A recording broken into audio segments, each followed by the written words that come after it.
ഇയാളാളൊരു കില്ലാടിയാ. ചുമ്മാതാണോ പോലീസുകാർ പോലും ചൊല്ലു പറഞ്ഞത്?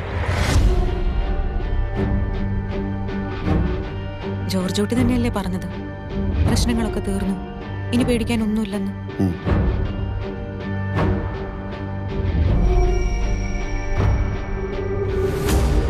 പോലീസിന്റെ രീതികൾ മുൻകൂട്ടി കണ്ട് കളിക്കുന്ന ഒരാളാണല്ലോ അയാൾ.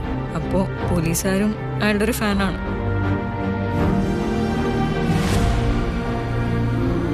പിന്നെ ആ ജോർജ് കുട്ടി ആളൊരു കുറുക്കനാണ്.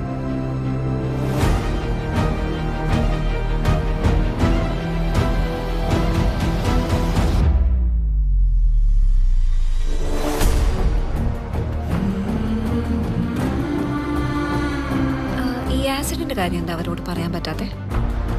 അവരെ രക്ഷിക്കാനാണെങ്കിലും ഞാൻ ഈ ചെയ്ത കാര്യങ്ങളൊക്കെ കാണുമ്പോൾ അവരുടെ അച്ഛനൊരു ക്രിമിനലാണ് എന്നൊരു തോന്നലുണ്ടായാൽ ഏയ്, അവരങ്ങനെയൊന്നും ചിന്തിക്കില്ല. ഞാൻ തന്നെ അങ്ങനെ ചിന്തിച്ചു തുടങ്ങി. പിന്നല്ലേ സർ, ഇപ്പോഴല്ലേ നമ്മുടെ പ്രസക്തി. മീഡിയ ഇൻവെസ്റ്റിഗേഷനിലൂടെ ജീവൻ വെച്ച് തെളിയിക്കപ്പെട്ട എന്തോരം കേസുകളുണ്ട് സർ. അവരാരാണെന്ന് മനസ്സിലാക്കാൻ എന്തെങ്കിലും സൂചന തരാൻ പറ്റുമോ? I want his full file on my desk as soon as possible.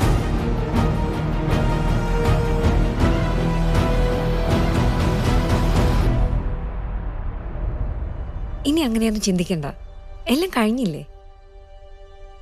കഴിഞ്ഞോ?